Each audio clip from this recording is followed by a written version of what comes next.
అందరికీ నమస్కారం. ఈరోజు మన యొక్క పోలీసు వారి హెచ్చరిక సినిమా యొక్క ticket launching and press meet కార్యక్రమం ఇప్పుడే జరుపుకున్నాం. దీనికి విచ్చేసినటువంటి పెద్దలు, అతిథులు, మిత్రులు, బంధువులు అందరూ కూడా మాకు ఆశీస్సులు తెలపడానికి వచ్చారు. మాకు, మా టీంకు, మా క్రూకు, మా టెక్నీషియన్స్కి అందరికి కూడా మాకు చాలా సంతోషంగా ఉంది. నిజంగా ఈ సినిమాని ఒక నిర్మాతగా నేను యాక్చువల్గా ఆర్మీలో 20 సంవత్సరాలు పనిచేశానండి. వచ్చిన తర్వాత సినిమా రంగంలో ఎందుకు ఎంచుకున్నాను ఏంటి అనేది నాకు ఇప్పుడు ఒకసారి చూసుకుంటే నాకే భయం వేసింది. అరే, నేను సినిమా తీసానా, 18వ తారీఖు వస్తుందా అని కూడా అనుకుంటాను. దీనికి కారణము, నేను చిన్నప్పుడు ఎప్పుడైతే నేను డిగ్రీ స్థాయిలో, ఇంటర్మీడియట్ కాని స్థాయిలో ఉన్నప్పుడు మా ఊర్లో వేసినటువంటి నాటికలు, చిన్న చిన్న పాత్రలు, డ్యాన్సులు, ఇలాంటివన్నీ కూడా నన్ను ఈ యొక్క సినీ రంగంలోకి నడిపించడానికి అవన్నీ కూడా బునియాదులైనాయని నేను అనుకుంటున్నాను. అందుకోసమే ఈరోజు మన డైరెక్టర్ బాబ్జీ గారు ఒక మంచి కథ ఉందని చెప్పిన తర్వాత, విన్న తర్వాత అప్పుడు నాకు అనిపించింది, ఓహో, తీస్తే ఇలాంటి సినిమాలే తీయాలి. ఎందుకు అంటే కొత్త నిర్మాతను నేను.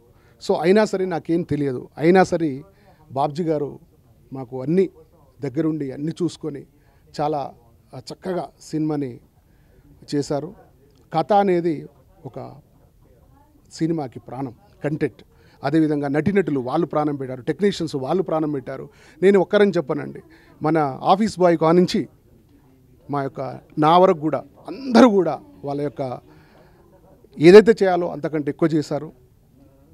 అందరికి కూడా నేను ధన్యవాదాలు తెలియజేసుకుంటున్నాను. ప్రతి ఒక్కరికి, ప్రేక్షక దేవులందరూ కూడా నేను నా శిరస్సు వంచి నమస్కారం తెలుపుకుంటున్నాను. 18వ తారీఖు నాడు అది ఏది ఎలా ఉంటుందనేది మీరు ఆశీర్వదిస్తేనే తప్ప నేను ముందుకు నడవలేను. కాబట్టి ఖచ్చితంగా మా బాబ్జీ గారు తీసినటువంటి సినిమా అందరికీ నచ్చుతుంది. మీరు ప్రేమిస్తారు, ఆదరిస్తారు. మీరు ఇంకా 10 మందికి చెప్తారు థియేటర్కి వెళ్ళి చూడవని.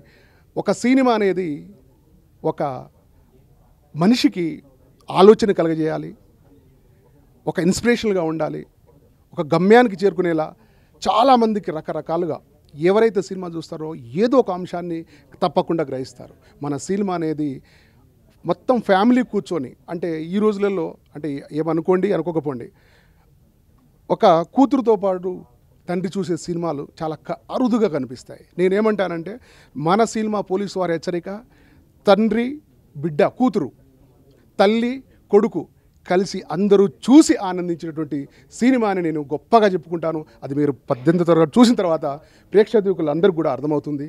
Thank you very much.